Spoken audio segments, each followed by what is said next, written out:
So welcome everyone to today's Resource YYC Lunch and Learn. And today we have Lisa as our speaker. And we're really looking forward to hearing about hosting better meetings.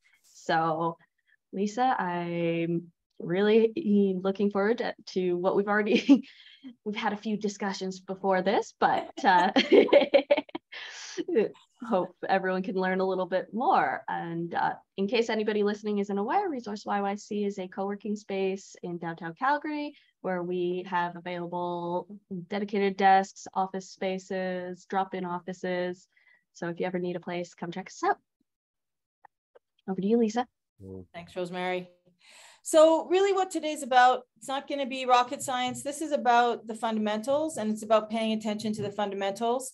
We've gone to, numerous virtual back-to-back meetings, and in the process, I feel like we may have forgotten about the fundamentals. So virtual or in person, the fundamentals apply.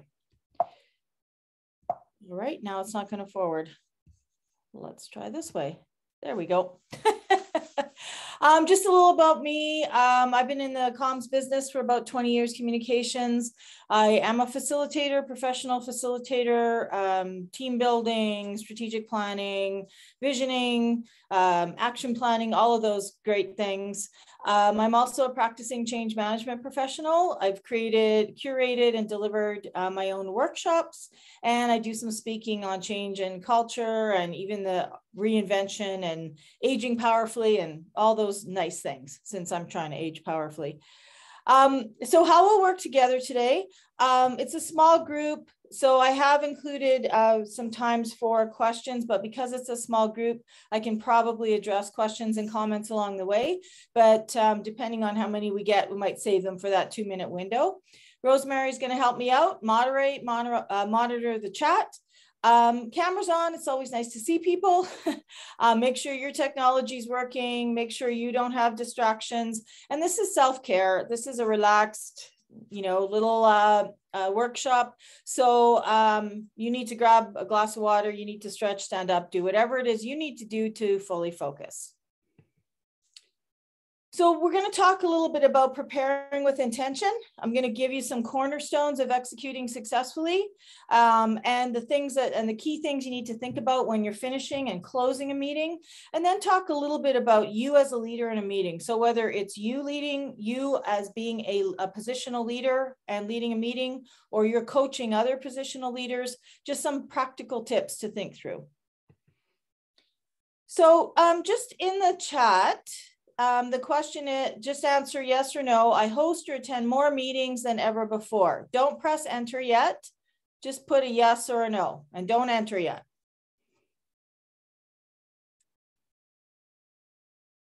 All right, we all entered, or sorry, you all typed something in. We haven't entered yet. Okay, now enter.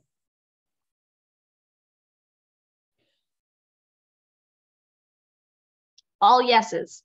Okay, so what you just did was, I've nicknamed it, or I've heard the nickname of Chatterfall. So essentially, it just, instead of everybody doing it individually, you kind of get that fall of everybody's answer all at the same time. It's another way, just a quick little engagement tip.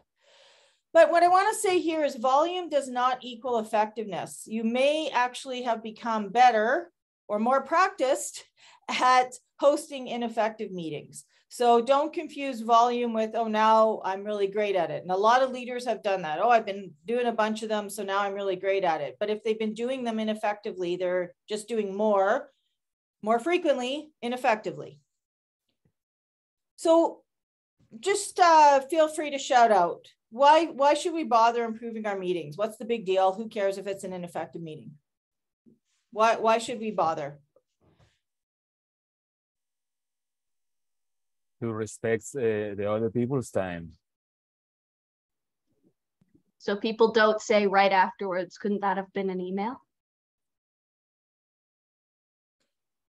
So essentially, and I'm going to build on what Raphael said, you are using people's time. There's a cost to meetings. There's a cost to meetings. There's a time cost, a dollar cost. And we want to make sure we are respecting people's time, because it's not even just the time that, let's say, hourly rate. You got a project meeting. Imagine, add up the hourly rate of all those people in the meeting, add up what that cost is. It's not even just that meeting. If you have a bunch of customer reps or a bunch of business development people in that meeting, they're also not out doing customer work. They're not out doing business development. So there are costs to meetings. The other piece is around your culture is reflected by your meetings. Your leadership is going to be perceived by how well those meetings are run. So there's lots of good reasons to host effective meetings. And I'm just going to share a quote. I'm not going to read it, but essentially Patrick Lancioni, 5 Dysfunctions of a Team.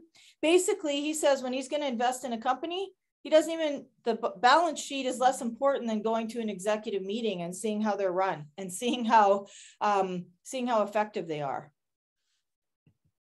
Okay, preparing with intention. So again, you're going to say, well, this seems pretty basic, but do you actually do this? Do you actually think about, why are we meeting in the first place?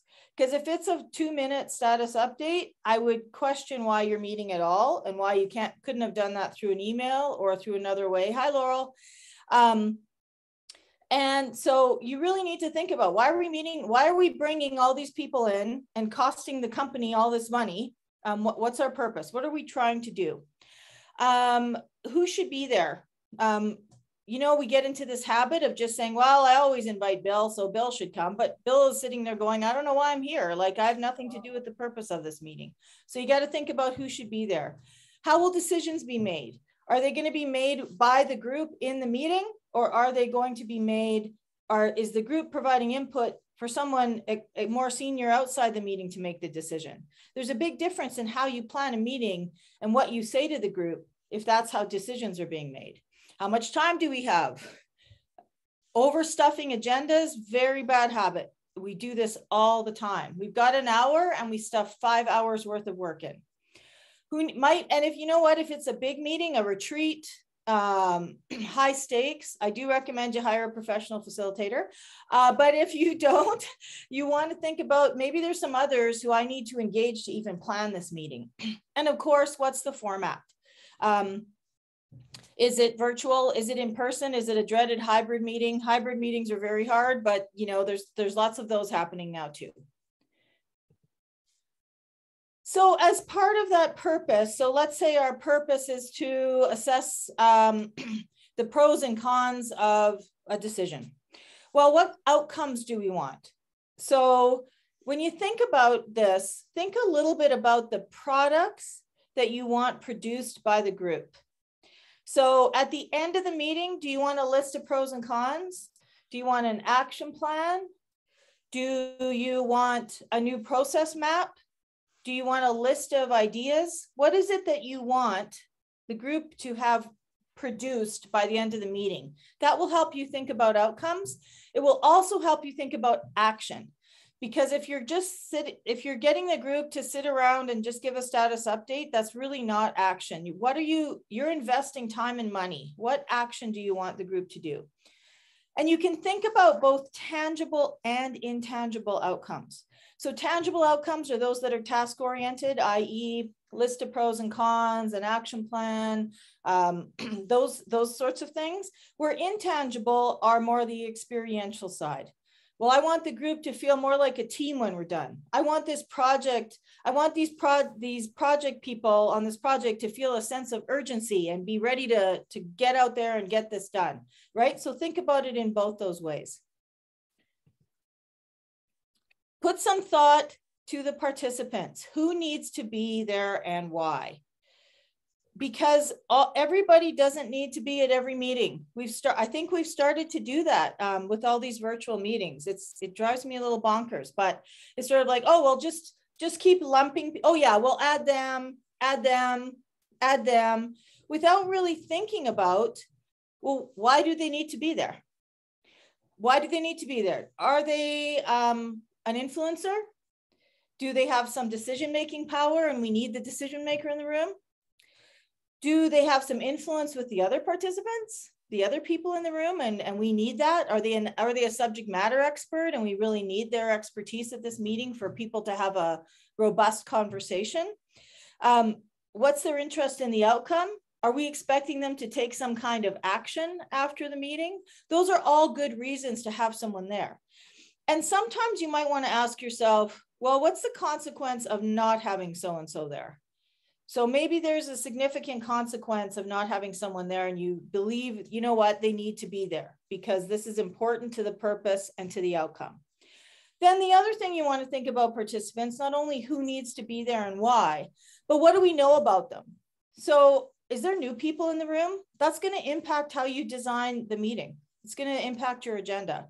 If there's some new people, new project team members, they don't know everybody, well, you're going to spend a little bit more time on that getting to know you piece, on that introduction piece, on that making sure you're doing that team building piece.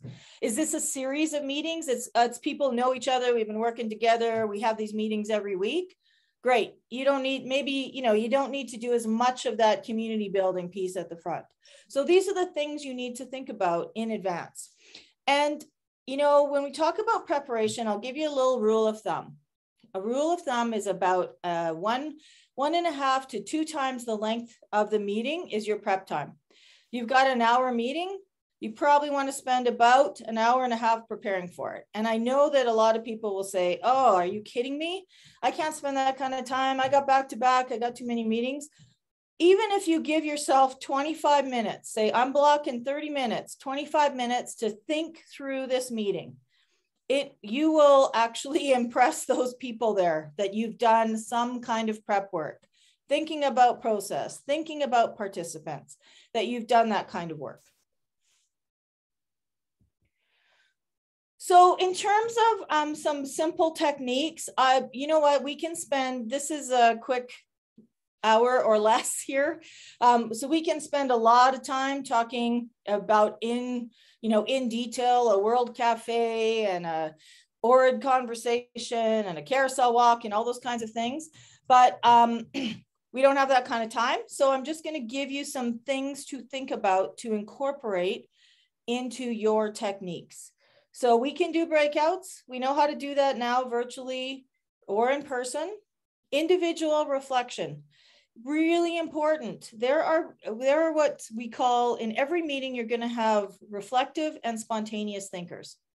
Sometimes we think that when we pull everyone together, we just do a shout out and say, hey, what does everyone think about this? I bet you dollars to donuts. I get to say, I'm getting older, so I get to say those sayings that my niece and nephews go, what are you talking about, Auntie? But there's people who will not participate. And some of that is because they're reflective thinkers. They don't want that surprise hit as an asking on the spot kind of question. They want a little bit of time to think about a question you've asked them. They want a little bit of time to process. Those are reflective thinkers versus the spontaneous thinkers who are like, yeah, let's yell out answers for the next 2 hours. They're fine and comfortable with that. So you've got to think about your participants and think, maybe we should have a little bit of individual reflection in there. Give people some time. And the other way you can do that is by giving stuff in advance, right? Sending some materials in advance, asking people to review something, think on it in advance of the meeting so that they're a little bit more prepared. You can do things, we did it right at the start, which was the Chatterfall. The old put a yes, put an answer in the chat, but don't enter. Wait till you get the signal and then you all enter at the same time. When there's a bunch of people, you can really get a sense of the answers and it really helps with engagement. You've got polls, you've got music. We talked about even just, as I was saying at the start, doing a workshop and having music playing. It's amazing how much in the chatter was about that 80s song. And hey, what's your favorite 80s song? Like that created engagement very simply. Roundtables. Everybody don't speak at once. Let's give everybody a minute or 2 minutes to give their view, right? Then that actually gives people a time structure.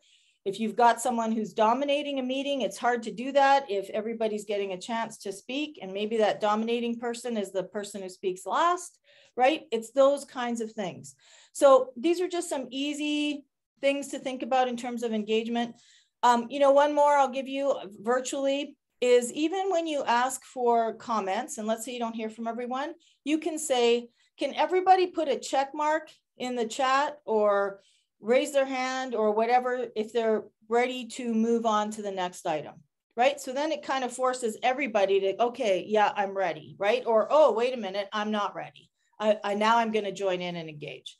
So these are just a few simple techniques. Just wanted to review some of them. But just some things to think about to incorporate into your meeting. So let's say you listened to all I said and you said, well, that's great. I don't have time. I don't have time to do that prep. I don't have time to think about the participants. You know, your meetings are going to be better if you do, but let's say you say, I don't have that kind of time. Even a simple structure like purpose, process, payoff, I will guarantee that if you put those into your calendar, invites for meetings, you're already ahead of the game and people are going to be going, what? So I'll give you an example. Purpose, identify our tasks for the week, right? Let's say you're meeting with a project team.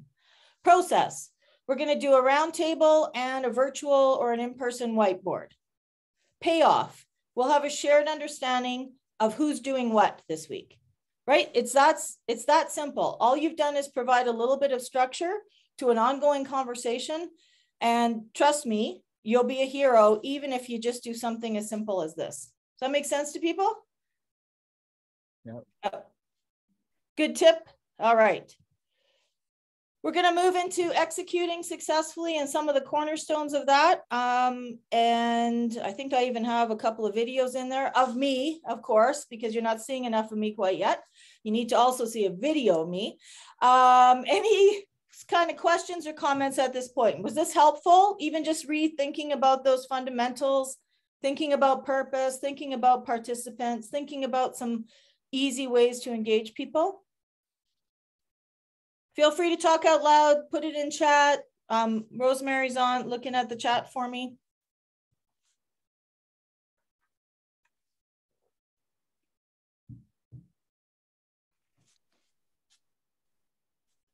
Thumbs up to carry on. All right, we got a thumbs up to keep going, so we will. Got some thumbs up. All right, executing successfully. So you've done this planning, you've done this prep, now you're moving into execution. So these are the things to think about. And these are some of the cornerstones of good execution. Some kind of agenda. It does not, you know, when I'm doing a big full day meeting, half day meetings, I've got a timed agenda, and I'm going to show you a template in a minute. But some sort of agenda. If you looked at that purpose, process, payoff, you could say, we've got 15 minutes. We're going to spend 5 minutes on each, right? Something that's a bit of a roadmap for you to follow, for the participants to follow. It helps keep you on time. Also doing an agenda, if you think about a timed agenda, even for an hour meeting, if you put some times in there, I can guarantee you that it will help you not overstuff that agenda. Again, I see so many meetings where it's 2 hours or 3 hours worth of work stuffed into an hour because everybody thinks we can accomplish everything in 1 hour, and it just doesn't work. But if you put a little thought into an agenda and said, well, to actually spend the amount of time we need to on these various topics, I can only do about 3 topics, not 10. So that will help you not overstuff that agenda. And also you want to think about how far in advance do I want to send this agenda out? When I'm working with executives, quite often, especially in sort of a retreat situation, they don't have time during their normal workday to sort of go through things or go through pre-reads. I will always include a weekend. I will always make sure they have a weekend included so that that just gives them comfort. They're like, okay, great, I can look at this on Saturday. So just some thoughts and about how far in advance thinking about that. Good questions, active listening. We're going to talk a little bit about this because good questions and active listening are also cornerstones to good meetings. Think about a good meeting is like an effective conversation. It really is. Whether that's what, you know, it's the same as a conversation with one person. To be effective, you need to ask good questions. You need to show you're listening. So think about that just in a group scenario. And finishing strong. I don't know about you. how many meetings have you gone to that because the meeting is overstuffed, there's too much, and they didn't think about who should be there, and people get added at the last minute, that at the end of the meeting, people go, oh yeah, I gotta go, okay, yeah, see you later, bye, yeah, okay, yeah, bye, click, end meeting. And then what happens? There's the meeting after the meeting. Who is gonna do that? Why did we get together again? What were we doing again? Who's following up, right? So closing strong, leave time in your agenda, even if that's 5 minutes, to close strong. And I will get there. You're going to see a video on the things that you need to think about in closing strong, but that will prevent that meeting after the meeting. The other thing it'll do is if you do not summarize well, or people know what they're doing well, they're just not going to come to your meetings, because they're going to go, yeah, nothing ever happens after that meeting. So closing strong is really important. This is a bit of a template. I put together, I think, a 5 or 6 slide PDF handout for you, which you'll get after the meeting. But this is just a template to think about. I'm sure most of your organizations have meeting templates, but this is just something to think about. Put the purpose on the actual agenda. Put some of the desired outcomes on the agenda. List the participants, or at least say it's the sales team, right? Who's coming, so that we know who's coming. I know if a director's coming, for example, I might want to know that. And then were there any pre-reads or reference documents that I needed to look at to be fully prepared for the meeting? And again, you see, I've broken things out: an opening, I've got some work, I've got a break, I've got some more work, and I've included a wrap. Make sense to people? And again, I'm sure everybody has their own agenda templates, but it's a good reminder. And if there's some things you want to pull from this and add to your companies, by all means. So you'll see in that first part of the agenda, I had an opening piece, and part of the opening is ground rules and how we want to work together today, etiquette. It doesn't matter what the language is. The language needs to suit your culture. So some cultures say they don't like the sound of ground rules. So you say, well, how do we want to work together today? It's really important that you land this so that as the meeting is happening, people are behaving and working in the way that you've all agreed to work together. So I've given you a few ways to do this. So if you already have meeting norms for your company, values, you can use those as a starting place, right? All voices heard, cell phones off, titles left outside the room, start meetings on time, finish on time, right? Like all of those kinds of things. You may already have those, just reiterate them at the start of a meeting. You may also have, maybe it's a bit of a mixed group. It's a newer group or some new people. So maybe you want to show, hey, this is how we normally do meetings. These are our normal, how we work together. Does anybody want to add something? Right? Somebody might say, well, I'd like to, I didn't see respect in there. I think respect is really important. Great. Or respectfully disagree, or no question is a dumb question, right? Some people, and then you get agreement on, as a group, how we want to work together. That's a foundation for the entire meeting. If you have a high stakes meeting, a lot of senior people, an external meeting, you may want to build those together as a group. All right, everybody, we're all here. We don't know each other. We're getting to know one another. How do we want to work together today? Is that helpful? Just thinking through that piece. All right. Yeah. So I said one of the cornerstones was asking good questions. So here's a little video of moi about asking good questions. I hope that started. Yes, it did. Okay. Good questions help ensure you hear from everyone, including the quiet ones. Adopt a curious mindset. It will help prevent you from just presenting information or making points. Got it? Some examples. Can you say more about that? Have we heard from everyone who wishes to contribute? Are you comfortable with what's been landed so far? What might we have overlooked? And don't forget, reflective thinkers need more processing time than spontaneous thinkers. So just think about the Just think about asking the question, what might we have overlooked? Just think about the richness of information you might get if you were to ask that question after you thought you've had a complete, robust conversation, but everybody didn't participate, and you just asked the group, what might we have overlooked? Bet you any money that there's some reflective thinkers who haven't contributed a lot, who've really been thinking about this, and now we're going to give you some very good things to think about. So one more quick tip, one more quick tool, parking lot. So again, nomenclature, parking lot, holding basket. I was working with a group from Waterworks and we used a water bucket, I think. It doesn't really matter, whatever works for the group, make it fun. But what this tool is about, and people tend to use this tool very incorrectly. This is about something that's come up in the meeting that is important, but it might not be relevant to the purpose of the day or to the agenda. It might also be something that requires an offline discussion. It might also be something that requires somebody who's not in the room. So what you want to do is acknowledge it and capture it, usually in some visual way, whether that's in the chat or whether that's on Google Docs or a virtual whiteboard or a regular IRL whiteboard, whatever it is. You want to capture it, and then at the end of the meeting, you want to go back to it and make sure that it gets handled. So at the end of the meeting, you're going to go back to that parking lot and say, okay, who's taking away A, B, and C? Because I will tell you what happens is if people say something and you say, oh yeah, that's for the parking lot, and then you don't do anything with it, guess how willing people are to put anything on a parking lot? They're not.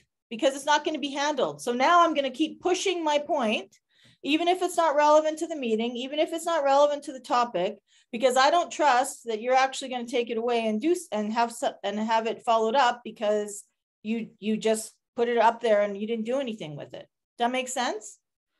The other piece is do not use a parking lot to shut a conversation down. I've also seen this. Oh yeah, great. Yeah, we'll put that on the parking lot because somebody doesn't like a point being raised. That's not how it's to be used.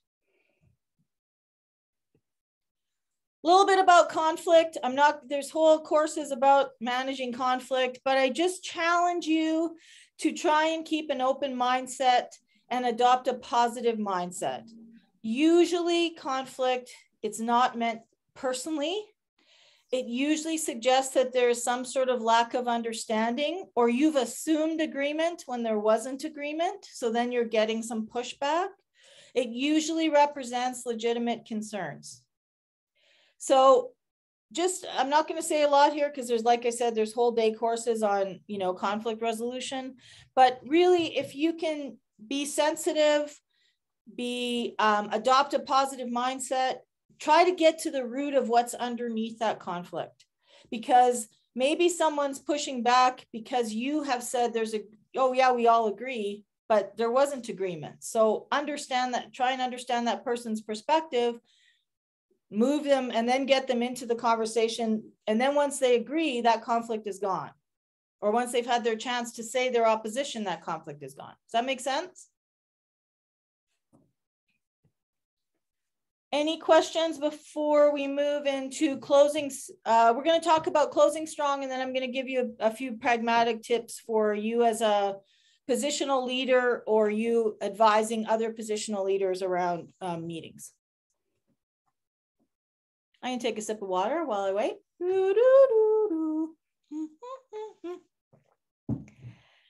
How's this landing so far? Is this making sense?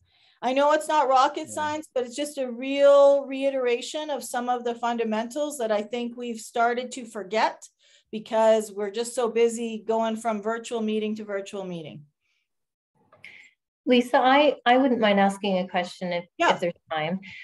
So I know you mentioned with the parking lot, the intent is not to use that to shut down a conversation. What is your advice if you have a conversation that's going to potentially take the meeting way off track? How would you redirect that? Well, I think it really depends on what it is. What I always do is I have a little cheat sheet of good questions. So because sometimes in the moment, you can't think of what's the good question I need to ask to kind of get this person moving. So I'll have a little cheat sheet of good questions. So you might want to say, okay, it seems like you're not comfortable, you know, moving forward to our next item or to, you know, the next topic. What would help make you comfortable? What needs to happen for you to be comfortable to move on, right? So it might be as simple as saying, well, I'd like to take a vote on this because I don't feel like there's agreement. Okay, let's talk about that with the group, right? So it really depends on the situation. So it's hard for me to give you sort of a carte blanche answer to that. But honestly, sometimes I find the best way is to ask some really smart questions at the right time, obviously in the right tone, you know, what would make you comfortable moving on, Laurel, right? Like, that's a little different than, Laurel, I'm hearing you have some concerns. What would make you comfortable for us to be able to move on, right? There's right there, it's the same question, different tone, different approach, and it's going to come across differently if it comes from a leader versus a peer, right? So I literally have good questions I think are really the answer to a lot of things.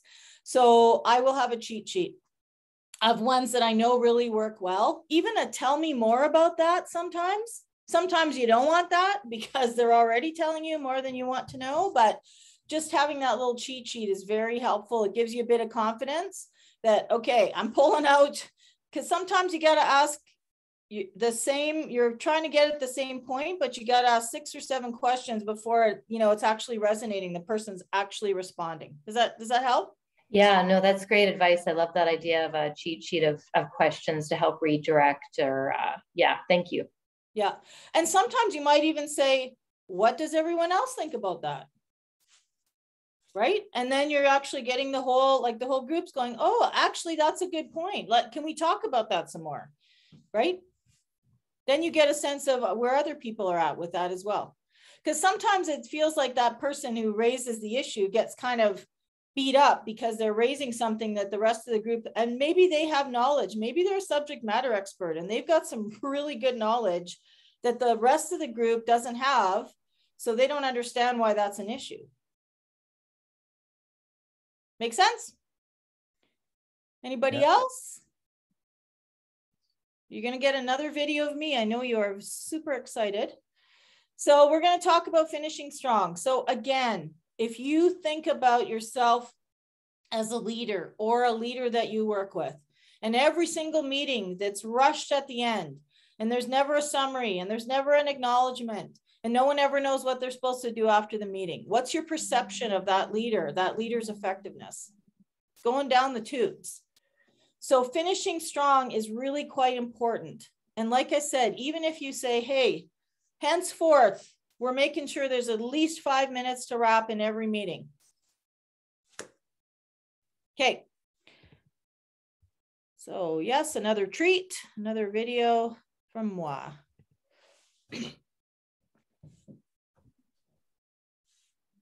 What should be done at the end of a meeting?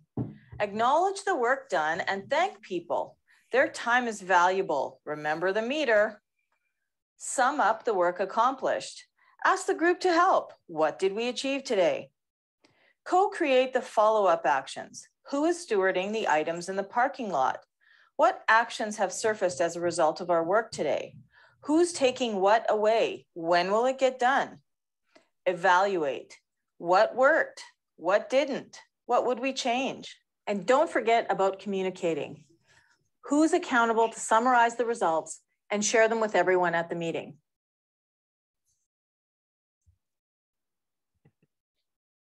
So a couple other points to think about. The other things you can do in terms of evaluating. What should be done at the end of a meeting? Oh, sorry. Hello, I just want to talk here forever. Let's just keep going. There we go. So a couple of other things you can do at the end of a meeting to sort of test the effectiveness is do a bit of a litmus test. Did we achieve our purpose today? Did we achieve our desired outcomes today? Oh, we didn't? Okay, let's think about that for next time. What do we need to do differently? You also want to, this is another place for a good question. Somebody says, well, I'm really not ready to wrap. We have other things. So you might say to them, What do you need to feel comfortable so that we can close on this particular item or wrap this meeting or ready to move on? Again, right? The power of questions. Just some other tips, take photos, screenshots, if you're virtual, whatever that is of the work done, because that really reinforces the work that's been done by the participants. And it's an easy way to kind of pull in some of the summary stuff when you're going to communicate what happened at the meeting. And just try and maintain your energy. Try and like finish strong too, like energy wise. This was great. Real, you know, everybody's time is valuable. We achieved some great things. Let's, you know, can't wait for the next one, right? As opposed to, ugh, we got to come back to another meeting on this. Great. And in project meetings, you are going to be revisiting topics and projects and tasks on a regular basis. So you want to finish strong. Make sense? So this next section is really for you as a leader in a meeting, or even how you want to coach some other people. So quick pop quiz. What's the average rate of speech for most North Americans? Yellow, what do you think the answer is? We're all comfy now. Hmm. I think it's B. I would say B too. Yeah, probably go with B too. Laurel? Oh, I said B to start with. Okay. Okay. So the answer is 125 words per minute. So what are the implications of this? Our brain works faster than the speed of speech. So what the implications are that when someone's talking, our brain's already a few steps ahead. So we have spare thinking room. So if we're using that spare thinking room while someone's talking to put together our grocery list, to figure out what time we pick up our kids from soccer, to think about our next meeting, we're not really listening. And if you want to talk about, you know, we're talking a lot about inclusion, feeling heard, being seen. You want to contribute to that? Well, actively and intentively listen to somebody. It's not easy to do because our brains are working faster than anybody can speak. So it is challenging to really, truly listen to somebody. So here's some tips for what we do instead when we're trying to really listen instead of using that spare thinking room to, you know, put together our grocery list, right? Keep the mindset. I'm working to understand what this person's saying, not to respond. I'm trying to listen to understand their perspective. Pay attention to visual cues. Okay, you know what? I will tell you, kids are totally onto you when you're looking at your phone and they're talking to you. They are onto you. You are not listening. Your visual cues. This is a visual cue.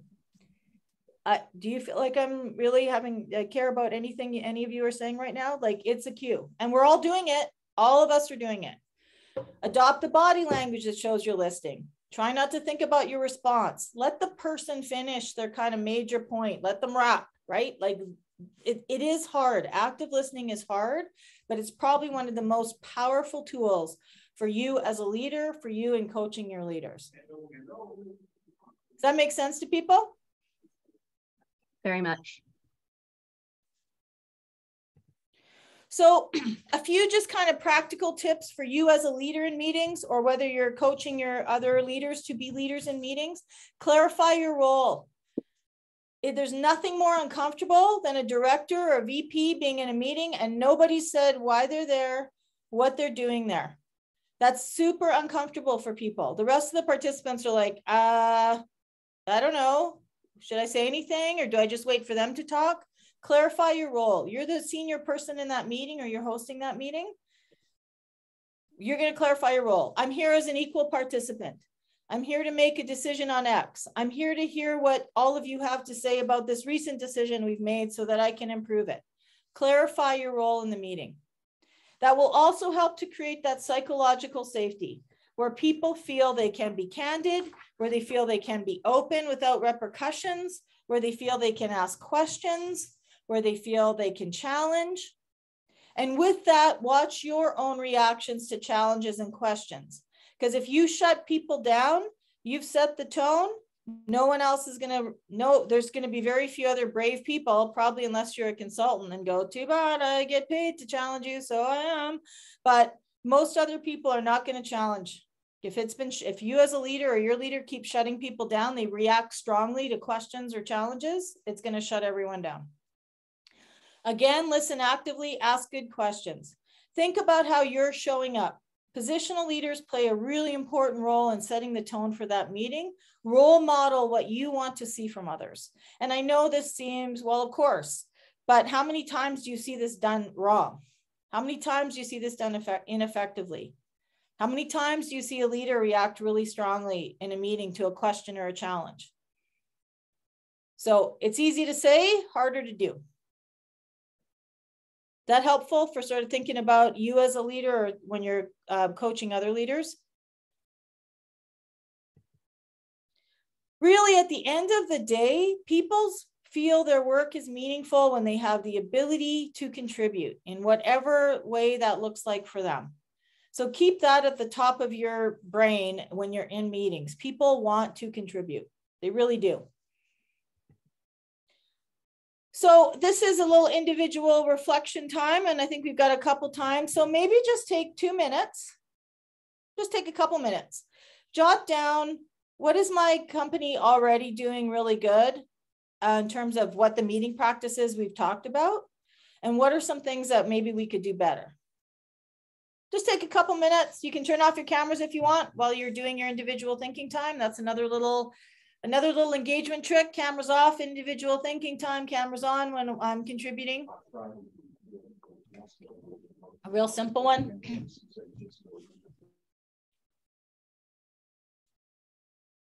So yeah, just to make a couple points and then we'll wrap. And sometimes it is just going back to the fundamentals.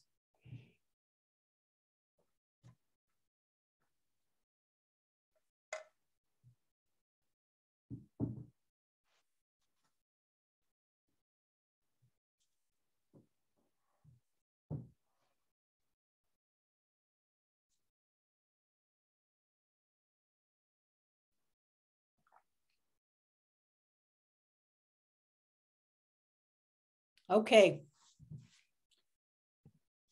So this is in your handout because, of course, if you want to reach out to me, you can reach out to me. There's my contact information, just some of the other things that I do, and feel free to reach out if you need some. You got a big meeting coming up and you need a professional facilitator. You're in the process of working through some change and you could use some assistance. Maybe you have a workshop in mind, some topic areas that your team could really use some help with. Any of those things, feel free to give me a shout. And I'll leave it up and I'll just turn it over to Rosemary to wrap it. Well, thank you so much, Lisa. And I hope everyone has some good points to reflect on that'll keep their meetings running a little more smoothly now, because we all have to reflect on these sometime. And this is a great way too. So absolutely, I fully encourage you to reach out to Lisa and get some more pointers if you need them. Thank you everyone for joining us today. Thanks so much, everybody. Thank you. Thank you. Bye-bye. Bye-bye. Bye.